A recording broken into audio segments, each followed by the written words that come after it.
তাদের সম্পর্কে যে কোনো ধরনের অবাঞ্ছিত ভুল বা বিদ্রুপাত্মক মন্তব্য বা বক্তব্য দিলে এই শহীদ সেনা অফিসার্স অ্যাসোসিয়েশন তার তীব্র প্রতিবাদ জানাবো এবং আইনের সহযোগিতা নিতে বাধ্য হব।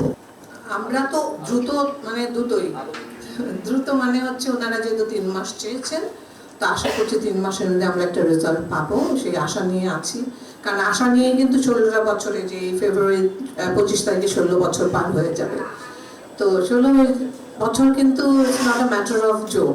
আমরা 16 বছর কিন্তু অনেক শক্ত থেকেছি এবং আশা নিয়ে থেকেছি। তো আশা করছি যে এই এবার কমিশন একটা ভালো আমাদেরকে রেজাল্ট দিবেন এবং পরবর্তীতে যদি কোনো নতুন দল আসেন, ওনাদের কাছে আমাদের একই দাবি থাকবে। যদি এবারও না হয়, আমাদের দাবি আমরা অক্ষুণ্ণ রাখবো, কারণ আমরা দেখে যেতে চাই, অন্তত আমি দেখে যেতে চাই। বিকজ আমরা যারা সিনিয়ররা আছি, আমরা বয়স হয়ে গেছে, আমাদের 60 ঊর্ধ্ব, আমরা জানি না কতদিন বাঁচবো।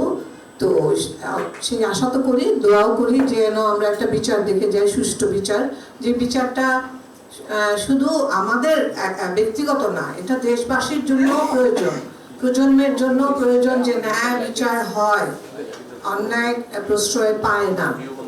সেই কথাটা যেন থাকে, যেন এটার একটা মর্ম থাকে, সেটার জন্যই আমার মনে হয় বিচার হওয়া উচিত। না হলে আমার শঙ্কা আছে যে এমন ঘটনা ঘটেই যাবে। ধরেন যত সুবিধা বঞ্চিত মানুষ আছে তাদের কাছে এগিয়ে যাব। এই কাজগুলো মূলত আমরা বেশি প্রাধান্য দিয়ে এসেছি গত 16 বছর, যেটা জানানো হয়নি, জানানোর প্রয়োজন মনে করিনি।